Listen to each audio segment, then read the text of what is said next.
ഈശോമിശിഹായ്ക്ക് സ്തുതി ഉണ്ടായിരിക്കട്ടെ. 50 ദിനം നിൽക്കുന്ന പരിശുദ്ധമായ നോമ്പിൻ്റെ ദിനങ്ങൾ ആരംഭിച്ചു.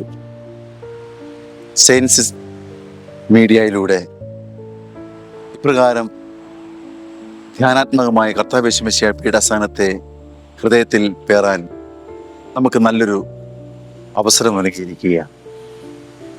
പീഠാസനത്തിൻ്റെ ഏറ്റവും ആത്യന്തികമായ ലക്ഷ്യം കുരിശിൻ ചുവട്ടിൽ എത്തിച്ചേരുക എന്നുള്ളതാണ്.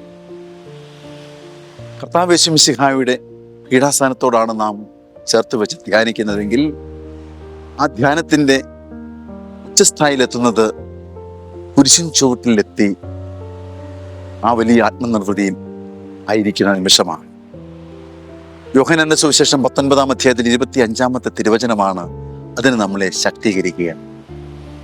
ഇപ്രകാരം തിരുവചനം പറയുന്നു, യേശുവിൻ്റെ കുരിശിനരികെ അവൻ്റെ അമ്മയും അമ്മയുടെ സഹോദരി ക്ലോപ്പാസിൻ്റെ ഭാര്യ മറിയവും മഗ്ദലന മറിയവും നിൽക്കുന്നുണ്ടായിരുന്നു. എത്ര മനോഹരമായിട്ടാണ് ആ വചനത്തിൻ്റെ മാധുര്യം നമുക്ക് മനസ്സിലാവുക. പീഠാസനത്തിൽ 1-ാം സ്ഥലം മുതൽ 14-ാം സ്ഥലം വരെയുള്ള ആ ഹൃദയഭേദകമായ നിമിഷങ്ങൾ അനുഗ്രഹപ്രദമായി തീരുന്നത് ഈ പ്രിയപ്പെട്ടവരെ സംബന്ധിച്ചിടത്തോളം കുരിശിൻ ചുവട്ടിൽ എത്തി നിൽക്കുന്ന സന്ദർഭമാണ്. ഈശോ അവർക്ക് തലയ്ക്ക് മുകളിൽ അനുഗ്രഹമായി നിൽക്കുന്നു. ചുവട്ടിൽ ആ വലിയ അപേക്ഷയുടെ ഭാവവുമായി പ്രിയപ്പെട്ടവർ നിൽക്കുന്നു. നമ്മുടെ പീഠാസനങ്ങൾ, നമ്മൾ അനുദിനം നേരിടുന്ന മാനസിക സമ്മർദ്ദങ്ങളൊക്കെ ഇപ്രകാരം എത്തിച്ചേരേണ്ടത് കർത്താവിൻ്റെ കുരിശിനരികിലാണ്. കുരിശ് രക്ഷയുടെ അടയാളമാണ്, രക്ഷയുടെ പ്രതീകമാണ് എന്ന് നമ്മൾ പഠിച്ചിട്ടുണ്ട്. അത് ജീവിതത്തിന് ഭാഗമാകുമ്പോൾ അത് ഹൃദയഭേദകമായി മാറും. ഹൃദയം നുറങ്ങുന്ന അവസരമാണ്. കണ്ണുനീർ ചാലിക്കുന്ന അവസരമായി മാറും. വേദനകൾ ഒന്നൊന്നായി കയറിയിറങ്ങുന്ന അനുഭവമായി മാറും. അപ്രകാരമുള്ള ജീവിതാനുഭവങ്ങളെ ചേർത്ത് വെക്കുമ്പോൾ അത് കുരിശിൻ ചുവടായി മാറും. അപ്രകാരമുള്ള അനുഭവമാണ് നമുക്ക് വേണ്ടത്. നമ്മൾ ദേവാലയത്തിൽ പോകുമ്പോൾ ഈ ഒരു അനുഭവം നമുക്ക് അനുഭവവേദ്യമാണ്. കർത്താവിൻ്റെ സ്നേഹം ഏറ്റവും കൂടുതൽ നമുക്ക് മനസ്സിലാക്കുവാൻ നമുക്ക് ലഭിക്കുന്ന ഒരു അവസരമാണ് ദേവാലയത്തിൽ വന്നു ചേരുമ്പോൾ.